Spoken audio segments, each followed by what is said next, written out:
year, I'd sit in the crowd listening to senior speeches, and there was always this recurring theme: take action.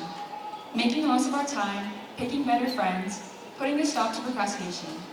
These speeches were inspiring, and the messages instilled in them pushed me to work harder and do better.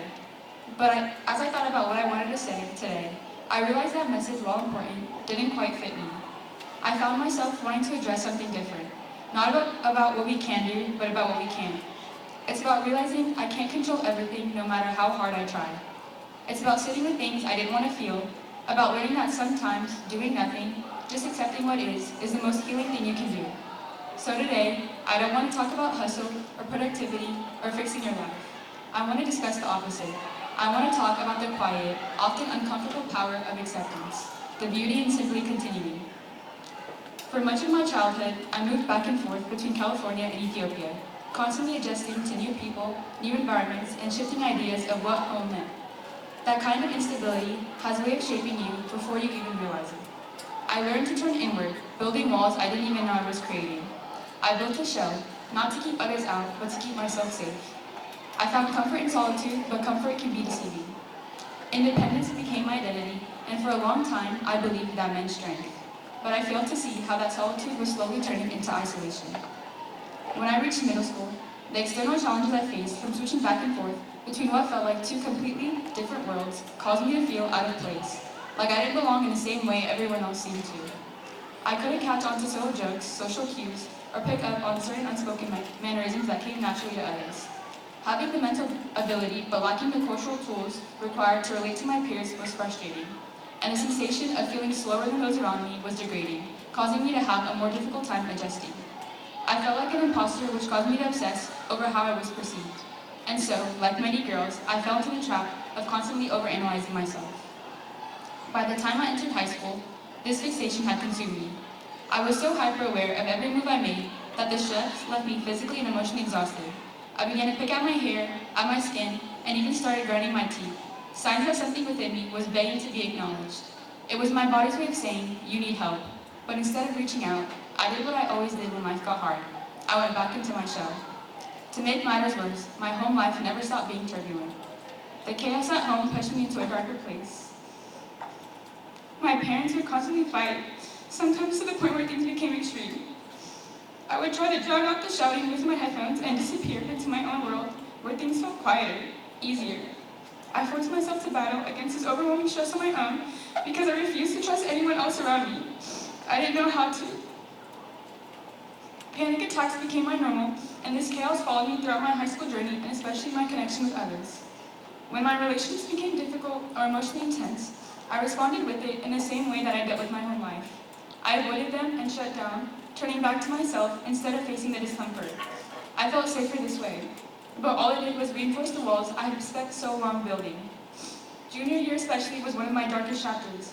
I formed relationships with others not out of genuineness, but as a way to distract myself from the problems I was dealing with in my mind and at home. When those relationships failed to take the pain away,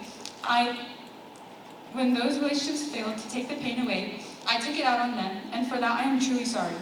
Feeling trapped in unhealthy and forced connections only deepened my resentment, and I know now that none of that was fair to anyone. But here's what I've learned. Control doesn't prevent pain, denying my present doesn't stop change, and ignoring my past doesn't build peace. It's only through acceptance that I found a real sense of joy and tranquility. Acceptance doesn't mean giving up. It means recognizing what is, sitting with, and deciding to move forward anyway. Acceptance also doesn't magically fix our problems or even make things easier, and that's okay, because that's the whole point of accepting it. When I began accepting my reality instead of running from it, I began to feel free.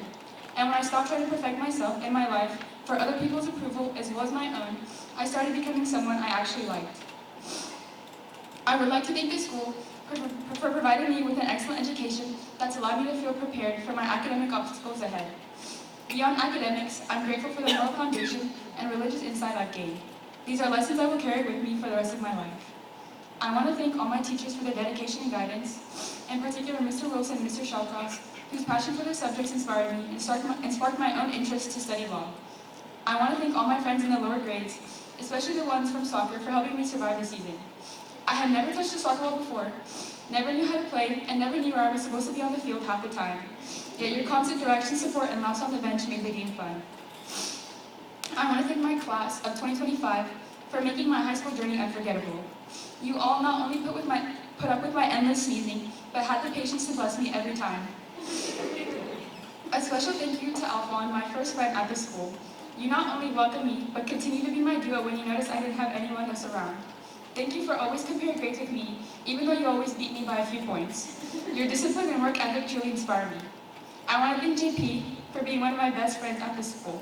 Even though I shut you out during my junior year, when I was going through a tough time, when I finally let myself open up again, you were right there.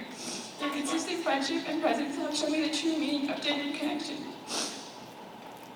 Thank you for our deep conversations, our car talks, and for letting me cry without making me feel embarrassed.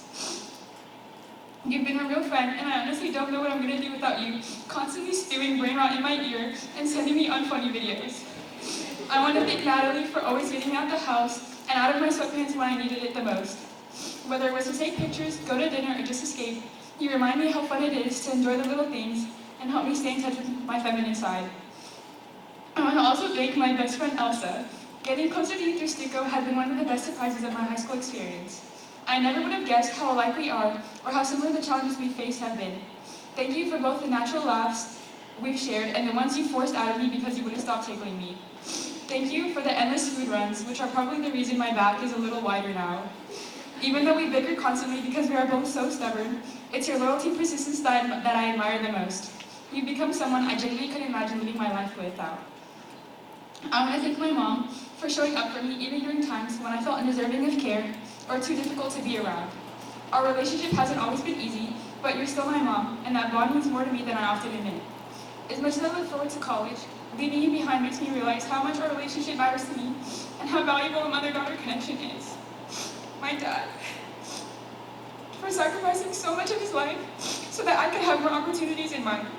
It's easy to forget that you were once just a kid too, with your own dreams and ambitions. I still can't fully comprehend how much love you must have for me, that you put your own life on hold so that I could have a better shot at success. Thank you for not only being my biggest supporter and motivator, but also my best friend, and the person who always believed in me even when I didn't believe in myself. As much as I love you, I won't miss you stealing my food every time I turn away for a few seconds. Lastly, I want to thank God for giving me the strength when I felt weak and guiding me when I felt lost. Every time something goes my way, I like to joke that I always get what I want. But deep down, I know it's not me, it's you. You've shown me love, grace, and patience.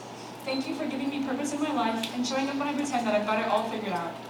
As I close this chapter of my life and move on to the next, I've come to realize the value of not always fighting to control, but the value of letting go of it. Learning to accept what I can't change, what has already changed, and to stop clinging so tightly on how I think things should go has been my biggest challenge, but also my biggest teacher. In acceptance, there's freedom to forgive and move forward. We can't live fully if we refuse to accept our lives as they are. We spend all our time denying our mistakes, refusing to acknowledge the difficulties we face, and resenting people that have done us wrong, that we lose our chance to grow. All of our failures, pain, and moments we wish never happened are lessons that shape us into who we're meant to be as a human being. After all, there's beauty in simply continuing. Thank you.